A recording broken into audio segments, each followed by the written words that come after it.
Okay, Dad. Today is there's another good one. Today is Friday, June 7th. Hit me with that good news. What do That we good got? news.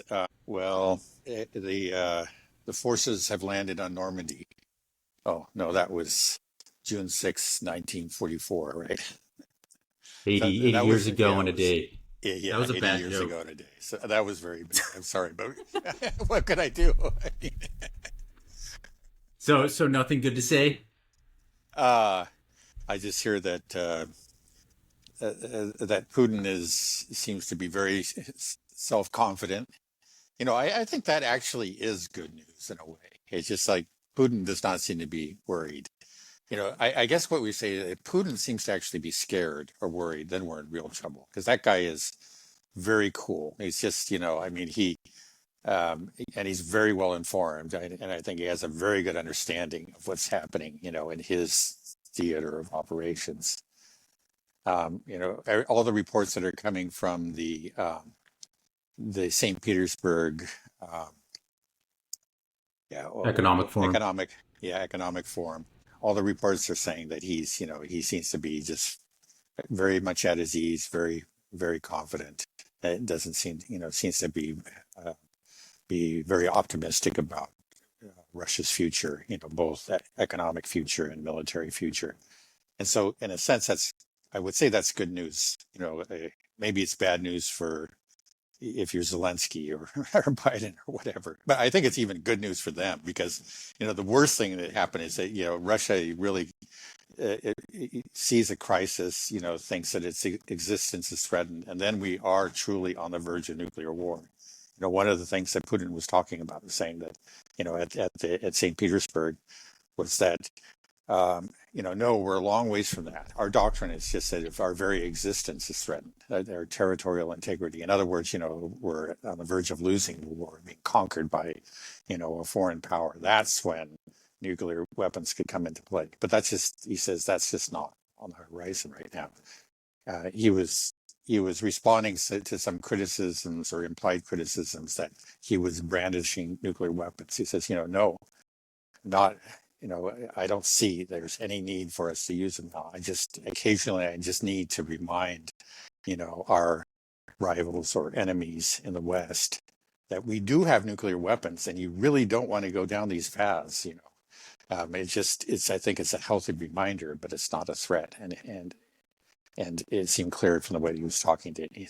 Anyway, I hope Hmm. maybe he's the coolest man in the universe, and he'll be cool up at the second before Armageddon. But I'm trying to be positive. It's Friday, so I'm just thinking, maybe there's nothing to really worry about. Okay, well, that was pretty crummy, positive news, I think, overall. But What? I'm sorry. uh, well, it's kind of It's interesting rough. though because so Russia has this nuclear doctrine that just says basically if the sovereignty of Russia is really at stake here, we will launch the Yes, nukes. Like if everything is sovereignty going and to go territorial integrity. right. Does the U.S. have a similar nuclear doctrine? Ours has been revised. I don't know the details of it, but my understanding is that it has been revised to allow first strike in some instances, and I don't think the Russians do a lot that well, other than in that extreme case. So I don't know exactly what the conditions are for the U.S. Um, yeah, that's just something to look into. What I've heard, from experts in that on that particular issue is that the criteria that the U.S. uses, the U.S. nuclear doctrine is a little bit um, uh, is not quite so tight as the Russian one. There are more instances in which we could use nuclear weapons, but I, I couldn't list them for you. It's something I haven't gone over recently. That's fine. But I just think it's kind of interesting that there's this very public nuclear doctrine for Russia that says, you interrupt you destroy the territory of Russia, you try to break us apart, you try to destroy Right. Russia. We have the right to make nukes here. Everybody can read it. Just leave us alone.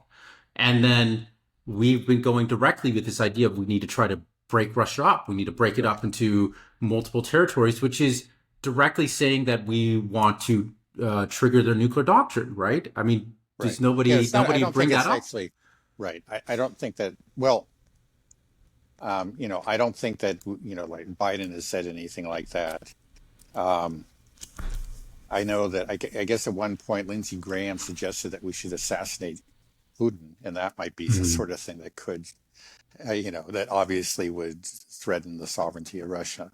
And then some major think tanks in the U.S. have put forward that idea. Recently, the Lithuanian president, I think just a couple of weeks ago, and it seems like it's just every month you hear it's not necessarily, actually an elected leader of a Western country, but somebody in a think tank or maybe one of these Baltic state crazies brings it up again. So it's out there, and and yeah, it's important to remember that they're talking about Armageddon, because if it really comes to that, if Russia begins to disintegrate, that's when we're looking at a real possibility of nuclear war.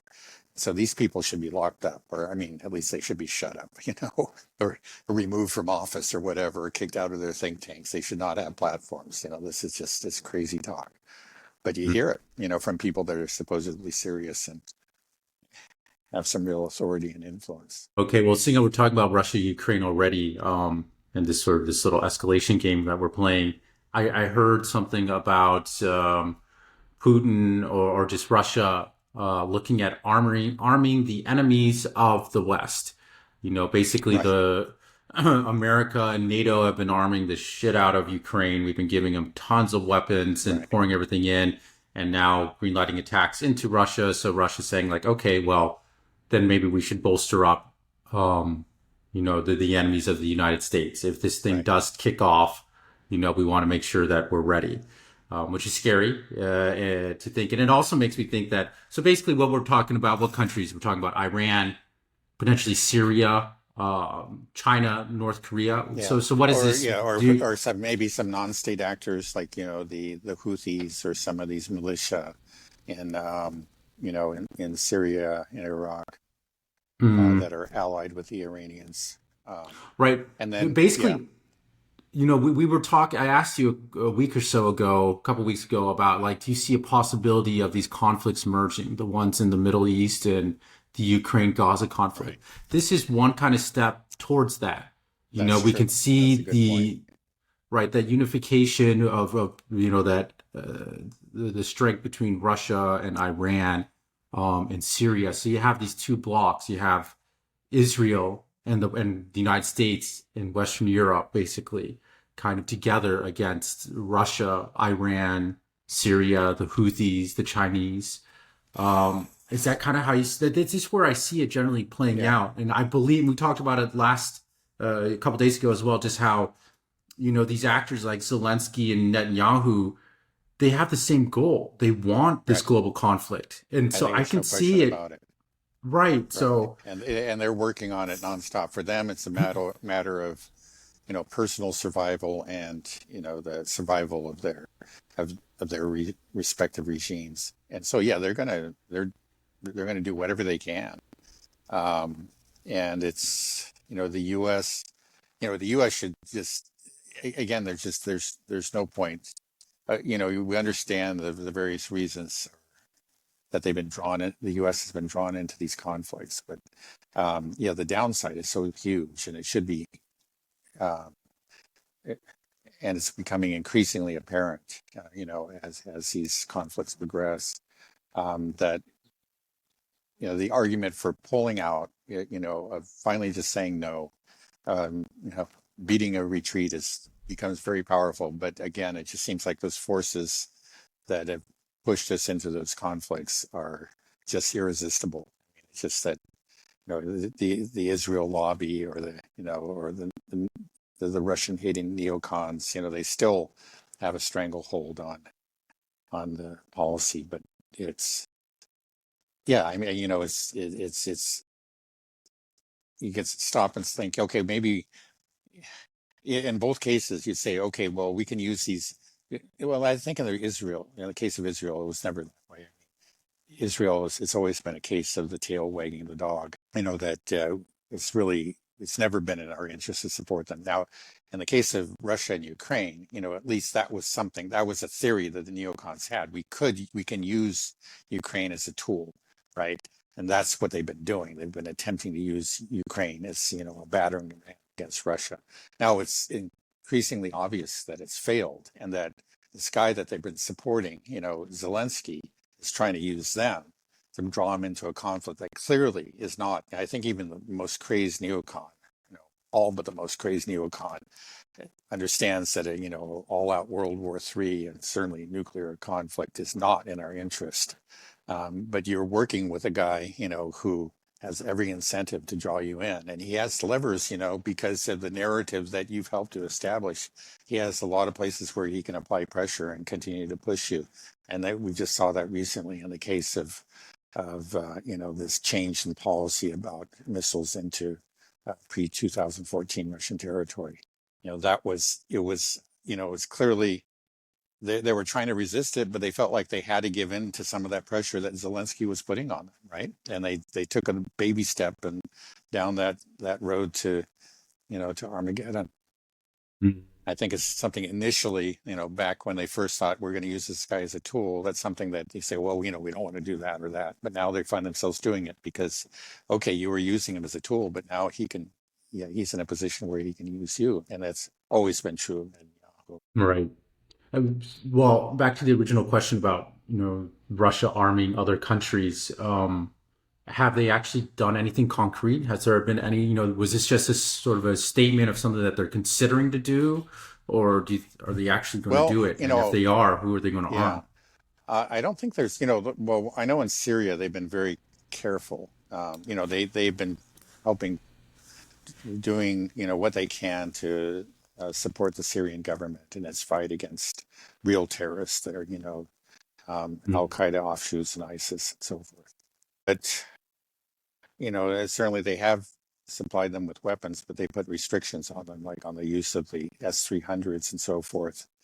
And it's one reason why Israel has been, often firing into Syria with impunity.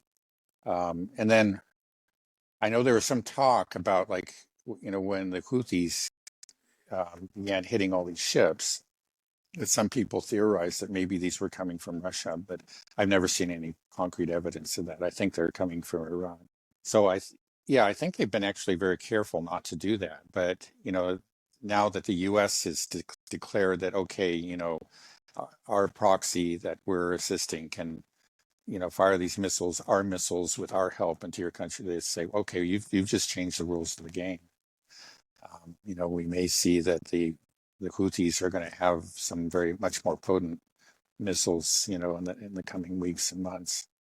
Do you think that would, draw, be a significant escalation? Do you think that would try to draw the U.S. to get more involved? I think they're, but how the U.S. views it, they will be like, okay, any counter. Yeah, right. But it's just, again, Russia feels like it has to respond in some way, try to calibrate the response very carefully. Just like, again, Iran calibrated its response to the Israeli attack, on its embassy in Damascus. And so I suspect that they'll try to do something same. Maybe they'll do something that doesn't cause a lot of casualties, not going to sink an aircraft carrier or something, but it would be such a blow to American prestige that the Americans, there would be even public pressure to do something against Russia. So, it would be something that may be more a demonstration of what we can do, like,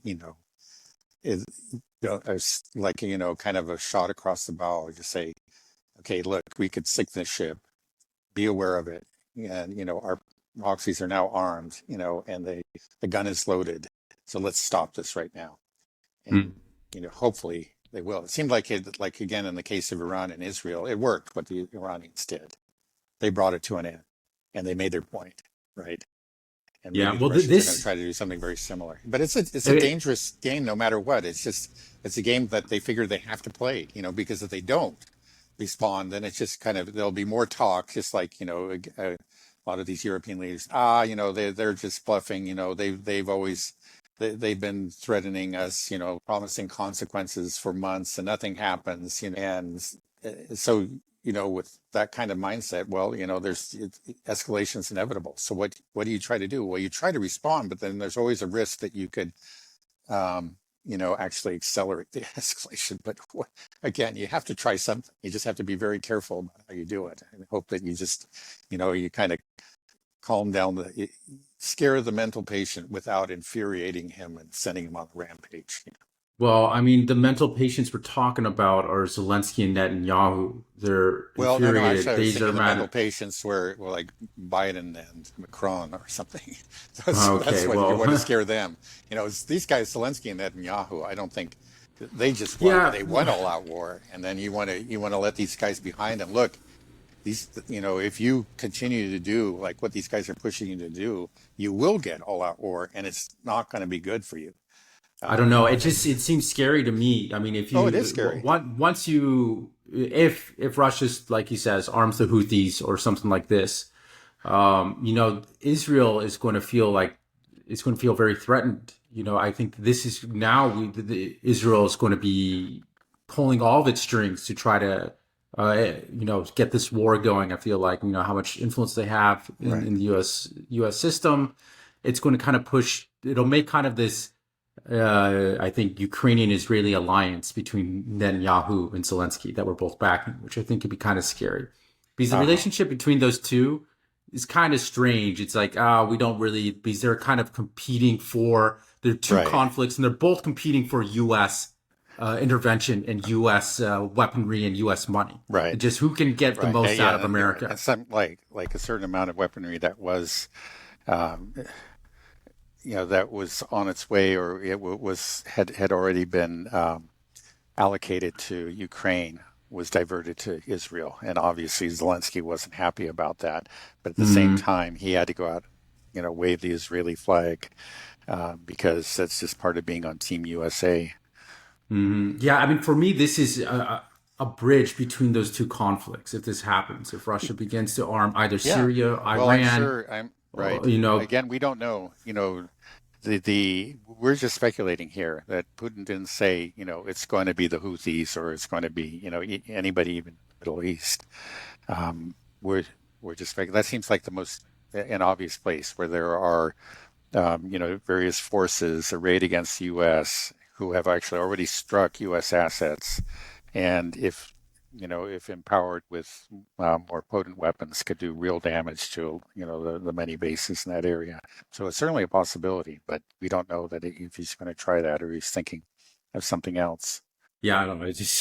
I just feel like the world's going to be a lot more dangerous once this happens. We're kind of moving into the new Cold War. Yeah. The Iron Dome. Well, We got the yeah. rest of The the thing is, world. it's right, right. I mean, the thing is, it's not entirely a Cold War this time, right? Yeah, That's what this policy change was. It was a decision, to strike into Russia. It was limited. It was the constraints were put on it, sort of pretending like we're doing this, but we're not doing this. But you are.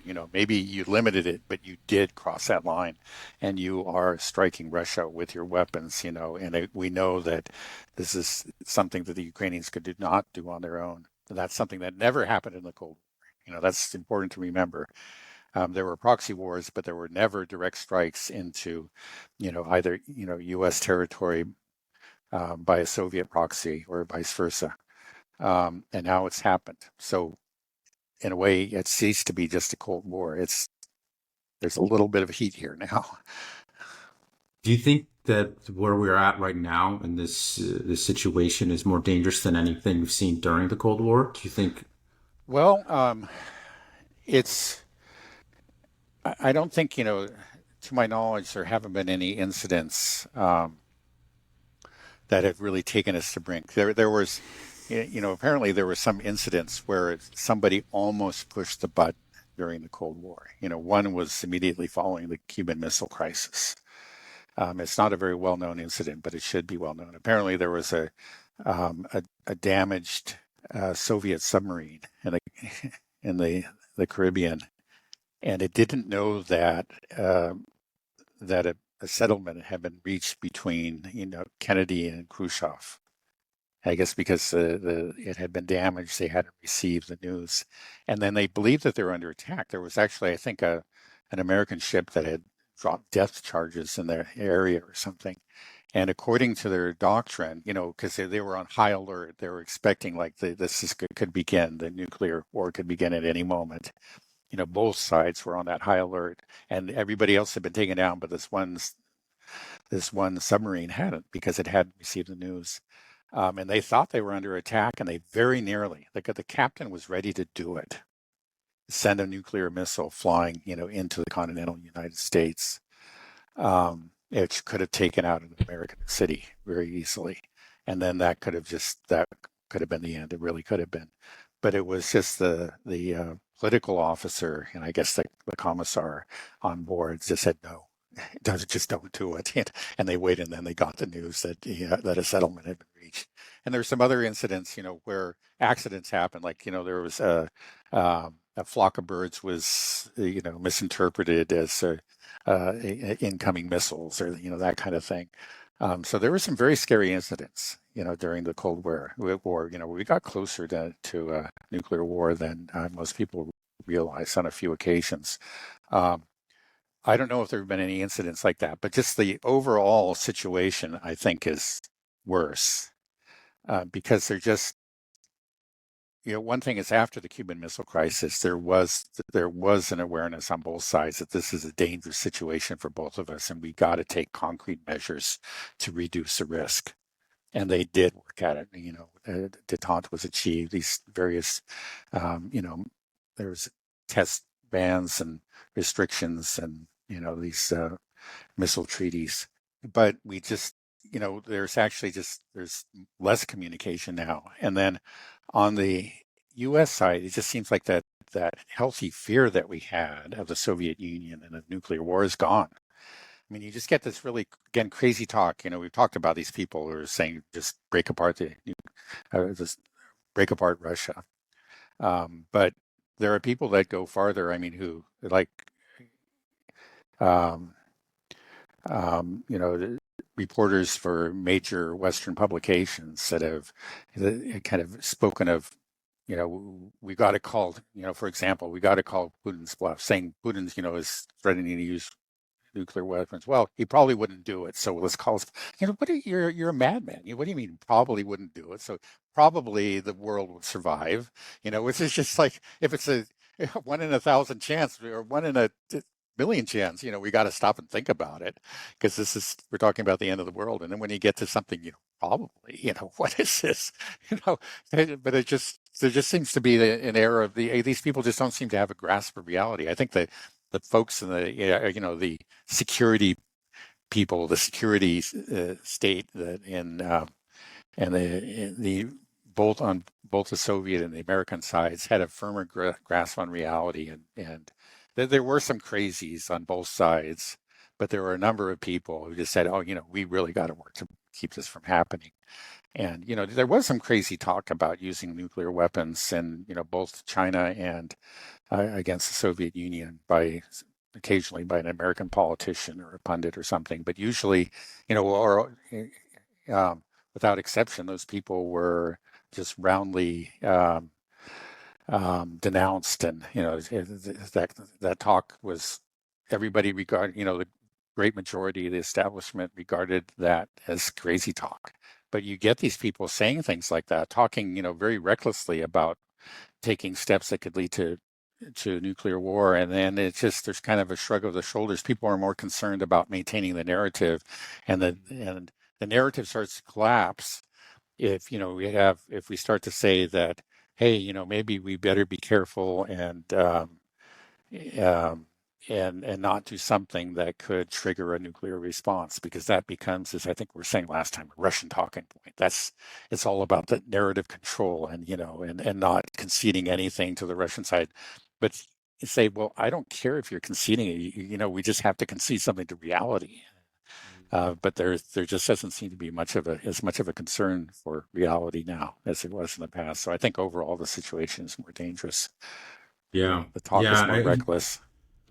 It's crazy because I that's how I look at it as well. It seems like this is incredibly dangerous, and like you're saying, back in the Cold War, there was a healthy fear of nuclear war, and everybody was paying attention, and everybody was afraid of it, and when these crises gripped the nation. But what we have here is, the inability to negotiate, which means we only escalate, and then you have this situation where nobody seems to care. Nobody, they just seem like don't even talk about it. It's whatever, And Yeah, here in the because that's media, conceding there's something to the Russians, I guess the thing is that we got to pretend that they're just in a gas station masquerading as a country. Nigeria with snow, whatever, we always denigrate them, and if you actually concede, well, it kind of remind people that they are I think, in fact, they're the world's greatest nuclear power. They have more nuclear warheads at their disposal than the U.S. does, and they certainly have some better delivery vehicles, hypersonic missiles. If you just for a moment just recognize that fact, then you've essentially undermined a cornerstone of your narrative, which is Russia is a joke and is a failure of a country, a loser country, and we can't really take it seriously. That's kind of been a part of what a lot of these policies and certainly the talk has been based on. And if you kind of stop and say, oh yeah, but they are they can destroy the world several times over. Maybe we should stop and think about this. Maybe we ought to tread carefully. But then your whole narrative falls apart. And for these mm, people, they're just sort of like swept along, I think, by their own narratives. yeah, they just don't want to be you're called Putin's puppet if you say anything, to Yeah, that raise would be any worse than concern. getting fried Yeah. by, Yeah, it's scary. So okay, that continues forward. And what's the situation right now in the Middle East? Last time we talked, you were saying that an invasion into Lebanon looks imminent. That yeah, well, the it IDF still might try to does. take out I mean, Hezbollah. right. Right. I mean, certainly the Israeli leadership has been talking that way. This is something that has to be done. And it's going to be done soon. Um, yeah. So the question is, how I think they're going to, they're going to do. There has been, ongoing conflict all along, ever since October 7th. Ever since not so much October 7th, ever since the launch of the Israeli attacks on Gaza, ever since the war on Gaza began. Um, Hezbollah has been engaging Israeli forces along the northern border there, and as a result, it's 60,000 people have been displaced, have been evacuated from northern Israeli towns, and yeah, there's the rocket strikes and missile strikes have been going back and forth ever since. Recently, we had those fires that were set off by, I think, by some Hezbollah rockets. I don't think that was intentional, but it was just sort of a dramatic reminder of what's been going on there all along. But yeah, it's been happening, but now it's just the rhetoric has heated up to a much higher level before. Again, I haven't heard anything new, but there's no sign that the tension has eased at all. It still looks like something is going to happen there soon. Other than that, I don't have anything to add. Do you think Russia would be potentially arm Hezbollah? Is that something you think they might do? Like in Syria or Lebanon, they're closely allied with Syria. I mean, Yeah, or I is that mean, they just too could. I mean, close? well, right, because they have close connections with both Syria and Iran. I mean, they certainly could deliver weapons to them. But these weapons would be used directly against Israel, and that wouldn't really make the point, I think, that they're trying to make. They would want to strike a target that was clearly a U.S. target. I would think so. So I doubt that they Hmm. would be supplying arms directly to Hezbollah. So that's why you think the Houthis then are a viable option. That's more, yeah, it's more likely because, right, the Houthis are engaged indirectly. They're engaged in a war with Israel. By and large, it's indirect. It's part of an economic blockade that they're imposing on Israel, um, or a partial blockade. Um, but yeah, but the military forces that they are fighting directly are, American military forces. So it What seems are like it we would be more likely. Well, so what is it that we're still doing over there? Are we just kind of floating around in our big tubs and the Houthis take pot shots? Are we actually accomplishing anything in the Red Sea? It really doesn't seem so. I mean, there has been no increase in ships transiting the Red Sea, since Operation Prosperity Guardian began. So, I mean, that's what they were trying to achieve. That was, there was a measurable end goal, right? We're going to get the commerce flowing again. The ships will know that they're safe.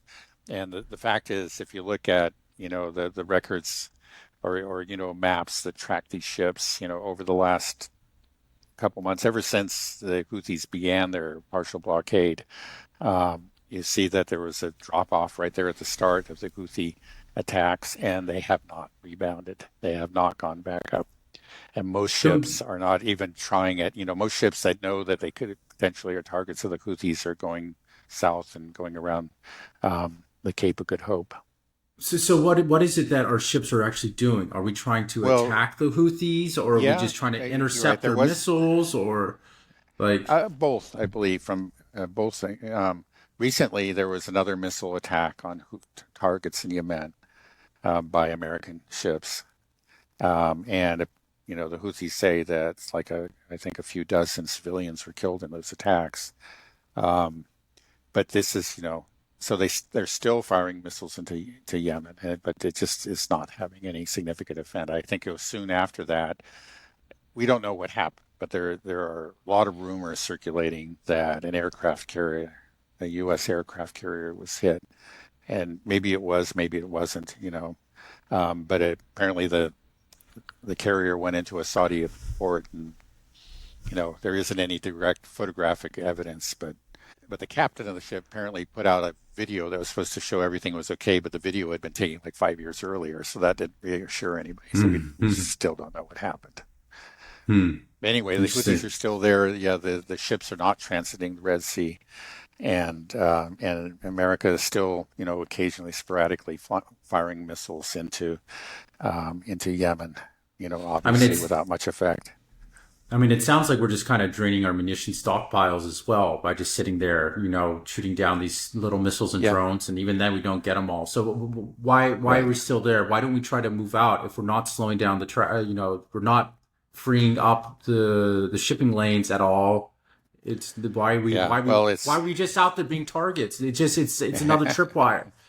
This right. is the Well, this yeah, this is the other thing that scares me is just that thinking about a potential global war, the United States is in actually an incredibly weak position because we built up our military bases overseas everywhere. We have like 1,000 military bases around the world, which doesn't make us stronger. It actually just makes us weaker because now we can be attacked from we're next to everybody's door basically, and they can hit us if something happens. Then all of a sudden, all these bases throughout the Middle East or in the Pacific or wherever, they could just get hit real quickly, or our yeah, ships floating in the Red Sea. So it just seems like a terrible situation. If a global war breaks out, I feel like half of our bases will just get wiped out, or logistics lines will yeah, just won't be working anymore. And right. what are we going to do? Why are all these people all over the place just tripwires and just waiting to get bombed when something bad happens? That's kind of what it seems like they're almost there for, almost to be Hmm. tripwires, sitting ducks for for some type Yeah. of event. I mean, Well, in some what is the cases, I mission? think they are there to be tripwires. I think there's no question about it. For example, in South Korea, I think the base there close to um, close to the line, the between North and South Korea is um, it's well understood that the U.S. forces there are not sufficient to deter or to stop an invasion. But if they're there so that when American soldiers are killed or captured by North Korean forces, the call would go out to bring in the might of the United States military to bring it to bear against the North Koreans. So yeah, there are places where clearly that's the intention. In other places, it's just probably there's really I think a lack of real planning. Partly like during a lot of these Middle Eastern bases were established in the 90s, um, or the early 2000s, after the Iraq War, and a time when we didn't really have any, seem to have any real peer adversaries. And so there was a sense of invulnerability. And, uh, but now things have changed. I mean, again, I think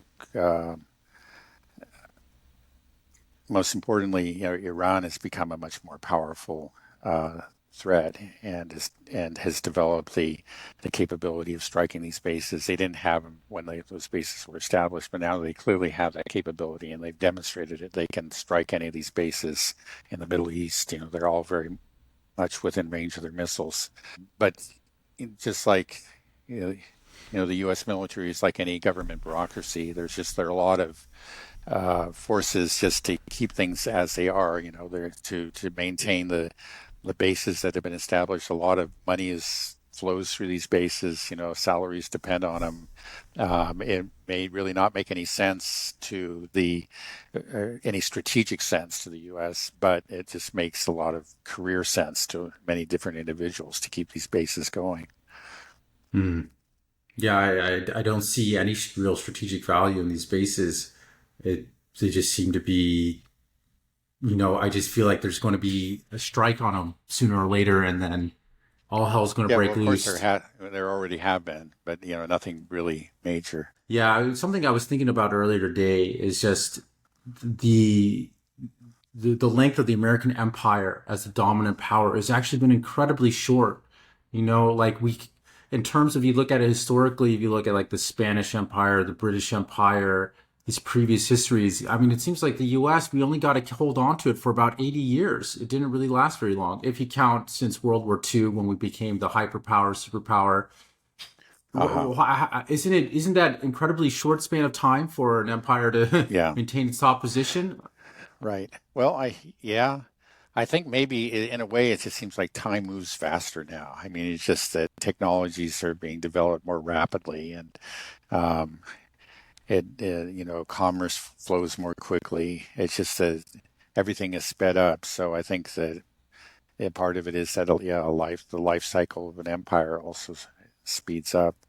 Um, yeah, and just is just one example, but for example, yeah, Iran was a very weak and, generally technologically backward country a good 20, 30 years ago. Let's say 30 years ago. But it's it's no colossus now, but it has, by pouring resources into certain areas what they consider to be critical to their own security, they have made themselves into a formidable force, and they've done it in the span of a generation. I don't think that was possible, like in centuries ago. It just took longer for technologies to develop, and for I guess economies to expand and infrastructures to develop and so on and so forth. Everything was slower back then. Right. Yeah, I can definitely see the ability for countries to develop and, more quickly now, thanks to all this tech. But the ability to preserve a power, I think doesn't necessarily have to be so short span. I mean, it seems like the U.S. empire, could have lasted a lot longer if we were willing to be not engage in all these ridiculous, frivolous wars, not to overspend and overextend. Yeah. If we worked on being friends, because I can see this, China Russia block, as long as they don't fall into the same pitfalls of the United States did, which I don't think they will necessarily, because I don't think I hope that there's not going to be a whole huge war, and there's this huge war machine that China and Russia builds up, and they'll want to extend it all over the world like we did, because they saw what happened with us. Right. They've never really Right. expressed these desires. I mean, Yeah. really, Russia Right. and China are not expansionary countries. If you just look at them historically, they don't. We always talk about the Russian aggressor or the China aggressor, and it's so silly. I mean, when has China ever invaded a Yeah. place? I mean, Well, yeah. Well, again, I mean, it hasn't had a war since 1979. Russia, you point to Syria, but that was clearly defensive. It was response to in part U.S. aggression, the support for the for ISIS and Al Qaeda in Syria, and then Russia expanded, and China did too, over the centuries, but it was along their borders. It was a gradual and kind of an organic, natural expansion. May but neither country had far-flung colonies. The way that the Western European countries did, and the U.S. did too. In the Philippines, for example, and neither of them has anything like, or has ever attempted to have anything like that. The global, they have military bases established around the world. You mentioned 1,000 people. There's different ways to define what a military base is. Sometimes you hear 800, sometimes 700, but 700 to 1,000, something like that. That's story. There's just nothing. I think, like for Russia, and China, we're talking about maybe at the most half a dozen or something. There's just no comparison. There is no real imperial. There is no Russian Empire. There is no Chinese Empire. There is some kind of American Empire. Maybe it's, you can say that it's very different from empires in the past, but we do have these bases around the world. We do seem to consider the, internal affairs of every country in the world to be our business. We do seem to reserve the right to interfere, to punish, penalize countries that don't go along. That's the so-called rules-based order. And they don't, the thing about Russia and China is, what they're not pushing for some sort of an alternative rules-based order, like an alternative unipolar, hegemonic global hegemony. They're pushing a multipolar world, which is, by definition, one where there isn't a single hegemon. And where sovereign states respect each other, and that hopefully they'll continue to support this vision. But that is the vision that they are supporting at this time. It is not an imperial vision. It's not an expansionist vision. Right. I mean, that's kind of just what BRICS Plus is, right? It's like right. The whole world is kind of like looking you don't at have what's to happening. take our side, but if anybody who joins, gives up the idea of penalizing anybody else. Right. That's so that's one of the prerequisites for joining BRICS. It's giving everybody has the option now to join this new rules-based order. That's actually a multipolar, truly more equal rules-based order, instead of the United States and Western Europe kind of getting to make up the rules and give themselves favors and decide, who gets what. So I think you're seeing more and more countries. I mean, we are seeing more and more countries signing up from BRICS, because I think they're just looking at it pragmatically and just saying, like, again, I can join. It's an attractive vision for a lot of people to say that, we don't want to, before they thought, again, the U.S. was basically the only world game in town, and that was true for a couple of decades after the fall of the Soviet Union. And of course, prior to the fall, there was sort of a choice. Not every country did this, but there was pressure to be on one side or the other. And now, you have the U.S. trying to maintain that global hegemony that it attained during the 1990s, but losing its grip. And an alternative vision of saying, okay, no hegemony. Let's just, if you can trade with any of our members. And we don't penalize you because we don't like the way you run your country. That's your business, the way you run your country. It's just, you don't have to take our sides. You don't have to become our allies. You don't have to, join in these sanctions or whatever. You're free to be, a member of this multipolar world. And the only thing that we ask of you is that you don't go ahead and sanction other countries, engage in the kind of behavior that the U.S. and its allies engage in. Other than that, it's really... Theoretically, could America join BRICS if we had a president that's like, hey, let's be part of this multipolar world? Eventually, Yeah, eventually we well, have to. We theoretically, have right, to. exactly. Yeah, realistically, no, because that's just not what we're about. It's just we are, you know, we make the rules and we issue the orders, and that's the way it should be. And it's terrible that BRICS is happening because people are not, obeying our rules, and they're disobeying our orders. Yeah, I mean, for now, I mean, but well, what's going to happen is that we're going to see more and more countries move over to BRICS. We're going to even start to see some European countries probably start to peel away, and maybe Asian countries as well. And then could a NATO country join BRICS? Is that theoretically Well, possible? Turkey is applying, and Turkey is a NATO country, so we'll see So what happens there we there. go. And then Yeah, more countries they'll see like NATO. I mean, Turkey's gonna, people watch Turkey and be like, hey, it's actually working out pretty well for them. Maybe yeah, we can do this too. We can do this too. And the U.S. can't sanction everybody, and that just right. fuels more power to like this is why you need to join BRICS Yeah, because well, look at what the that's U.S. what's is doing. happening. I mean, that's the trend. I think again, this was developing before the outbreak of the Russia-Ukraine war, but the Russia-Ukraine war, and in particularly the sanctions war, the economic war that the West unsuccessfully waged against Russia, has really accelerated the process because people are just looking at that, and first they're seeing the strength of Russia and saying, okay, yeah, these guys are not losers, and the strength of China. I mean, just right there. So now BRICS has accounts for more of the global economy than the G7 nations, and I think that the gap is growing all the time.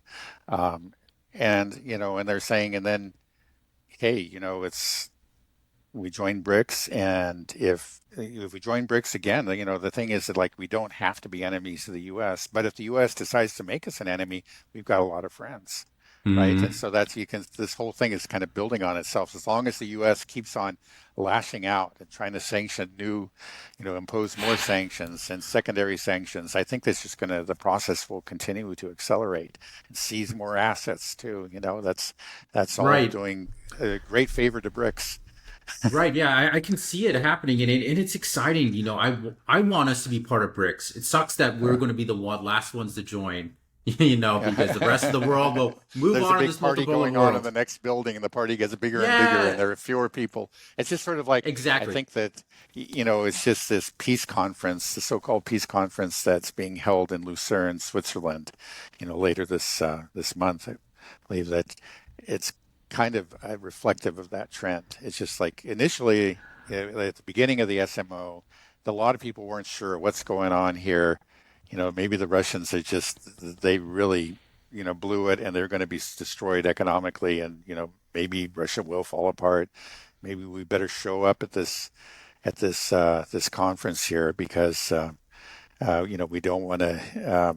We want to be with the winners, but as it becomes increasingly clear that they're not the winners, that I mean that Ukraine is losing, and that Russia is strong economically and militarily and is winning this. Fewer and fewer people are showing up at the peace conference. Fewer and fewer, leaders of important nations. Hmm. Very few leaders outside of the West of important nations are going to show up there. And then on the other side, for example, we just mentioned the St. Petersburg, Economic Forum, International Economic Forum, I think is what it's called. Um, Initially, right after the outbreak of hostilities, in 2022, there were a lot of countries that did not participate because it followed pretty closely on the heels of of the launch of the SMO. But it's enjoyed a resurgence. It's an important place to be, and people are saying, yay, this is something we can't miss out on. Um, Yeah. so, we're not going to Lucerne, but we're going to St. Petersburg. Yeah, no, it's really That, true. It's like BRICS is that new hot club that opened up in town, and we're stuck here, in this dead party drinking lukewarm beers that were left over, and it's yeah, not good taste. yeah, Yeah, uh, and the guys, the guys holding the party is a bully. yeah, nobody likes him, and Yeah, but but he always had like he had the biggest biceps, and he had the biggest house, and so he yeah, felt like he had to show up. yeah, no, it's an interesting analogy. Yeah, I was just thinking about that. the Lucerne Peace Summit. I think they're sending Kamala Harris over instead of because Biden won't attend. I was just Right. thinking He's like there. I would hate to be the person that has to talk to Zelensky at this conference. Like Uh, anybody that he runs into, it's just like, oh, it's going to be cringy. He's just going to be like, you need to give me more. You need to help this. yeah. It's Yeah. And apparently it's he got to be might so start shouting uncomfortable. at you. Yeah. Yeah, I Right. would hate. Yeah. I'd be From like, oh, damn it, he's coming this way. I gotta smile and pretend that, like, yeah, everything's fine when clearly things aren't fine, and there's nothing we can right. do. We just have to say that everything's good, and we'll promise to give you Right. more. And it's just it's icky. And there's also a lot of talk now, just about the legitimacy of his own presidency. Is he really the leader of Ukraine anymore? It ended. I heard that. I'm sure you heard this too. That Putin doesn't says that he's an illegitimate leader and president as Uh, well, based on the Ukrainian constitution. They don't have the right to suspend elections, so that he's not. And now they're saying or he's presidential elections really, anyway. yeah. Yeah. So yeah, I feel like the peace conference is in a way as well, just for Zelensky to try to say like, look, I am the legitimate leader. Everybody come see me. But a lot of people Uh-huh. aren't showing up, so it makes it even less Yeah. appealing that he Yeah. is Well, actually in but the whole charge. thing And is, just yeah, right. Well, also, I mean, it's based on an absurdity. The peace plan, so-called, is just an ultimatum. Again, that um, Russia is supposed to surrender, withdraw from all the territories that it conquered or annexed, including Crimea, pay reparations, and submit their leaders, including Vladimir Putin, to war trials. So, I mean, this is just not, this is an ultimatum, and it's not based on anything at all real, anything that's within the realm of possibility. So, what's the point of this? It really is. At the very beginning, like the very first couple of conferences that were held, some people weren't quite sure. Say, like, it doesn't seem likely, and probably they won't get all, but maybe they'll get some of it because, there was the Kharkov offensive and all that, and mm, the people weren't quite sure what the outcome was going to be. But I think that there are very few people that I don't think any of these leaders think that he's going to get, you know, any of these territories back. He's certainly yeah. not going to get Crimea. I think maybe at one time they thought it, but so that now they have to pretend, and it must be, like you say, increasingly awkward. Mm, yeah, it's not somebody you want to get cornered by, at any of these. Yeah. Okay. I think we should probably end it soon. On my, it seems Okay. like my HDMI cable is starting to go on the fritz. The screen's All starting right. to Maybe I'll just say just. something real quick. It's just that we're talking about the potential for Israel Hezbollah war breaking out Mm, sometime soon. And then there's also just a lot of chatter or interesting incidents about maybe a major new offensive in the Sumy region, which we've talked about, which is close to Kharkov, because there have been videos come out showing train loads of tanks heading towards the border towns in that area. There have been border skirmishes, and so maybe something is about to take place there. But then, interestingly, there have been these incidents on the lower reaches of the Dnieper, and in the Kherson region. It seems like the Russians are maybe preparing for some sort of amphibious assault across the Dnieper. And the reason they may be doing that, or as they were probably weren't considering it before, is that the Ukrainians to stop the offensive in the Kharkov region, pulled a lot of forces out of Kherson, the right bank of the Dnieper River. And so, like, the Russians are looking across the river and they don't see anybody there, and saying, well, maybe this is the time to go for it. So there have been, uh, again, just incidents like scuba divers that are removing mines and, from the river, or islands that the Russians never paid attention to, that they're now recapturing, and then even movements of ships in the Black Sea. And maybe it's nothing. Maybe it's just a deliberate feint to scare the Ukrainians and force them to bring forces back down there. But who knows? We'll see. mm. So when you said there looks like there's offensive building up in the Kharkov, are you talking about the Russians or are you talking about the Ukrainians trying to Oh yeah. do? Okay. No, I'm talking about the Russians. These are Okay. the trains. Yeah, I guess I should have made that clear. Um, yeah, and assuming that we've been talking about that before. There's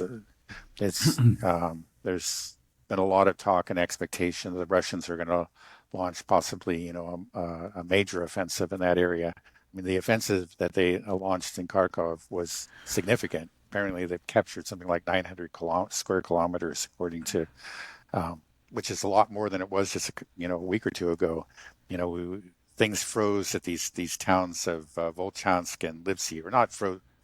They didn't freeze there. I mean, the lines didn't freeze, but the movement became, the offensive slowed down. It hasn't grounded to a halt yet, but it's slowed way down, and they're progressing slowly there. But apparently in other places, they've continued to expand their hold on territory. It's now 900 square kilometers. But still, what seems to be planned for Sumy from the Russian side is apparently quite a bit larger. Mm. And then there is talk about a counteroffensive by the Ukrainians in the Volchansk and Lipsy. They've thrown a lot of forces in there, and they do outnumber the Russian forces in the area. But again, the Russians just have dominance in the air and in overall equipment, and they're expecting some kind of counteroffensive. So they're digging in, and I imagine they'll be able to handle it. Yeah, it's I feel like it's becoming clearer that the strategy for Zelensky is just to keep on waiting until things get bad enough to where hopefully NATO joins in the fight. Because the longer he waits, just the more territory he's going to lose, and he's losing it at an accelerating rate.